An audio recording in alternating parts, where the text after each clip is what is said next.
7টা দিন সময় দেন, আমেনা সুস্থ হইলে। আসসালামু আলাইকুম। আশা করি আপনারা সবাই ভালো আছেন।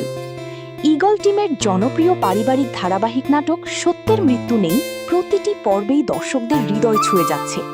বিশেষ করে 51তম পর্বের আবেগঘন ঘটনাগুলো দর্শকদের মনে গভীর ছাপ ফেলেছে।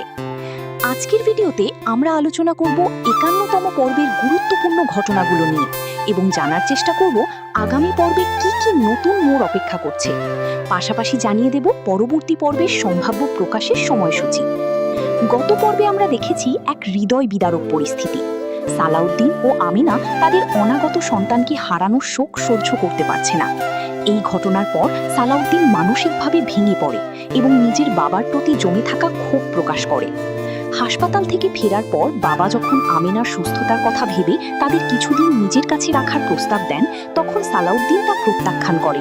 সে স্পষ্ট জানিয়ে দেয় যে তারা আর এই বাড়িতে থাকবে না।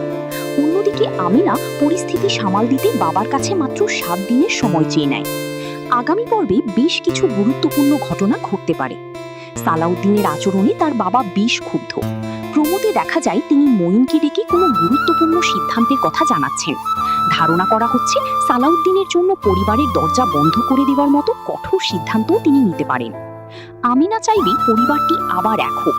সে সালাউদ্দিনকে বাবার কাছে ক্ষমা চাইতে উৎসাহিত করতে পারে, কিন্তু সালাউদ্দিনের রাগ ও অভিমান তাকে অন্যভাবে ভাবতে বাধ্য করবে।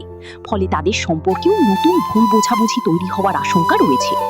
প্রমোর শেষ দৃশ্যে দেখা যায় পরিবারের এক সদস্য হঠাৎ ব্যাগ নিয়ে বাড়িতে ফিরে আসে।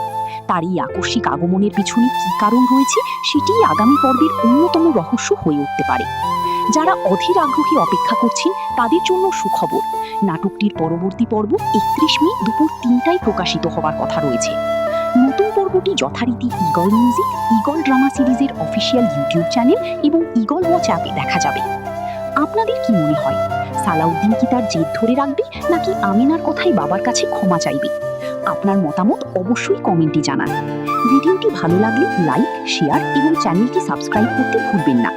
সবাই ভালো থাকবেন, সুস্থ থাকবেন। আল্লাহ হাফিজ।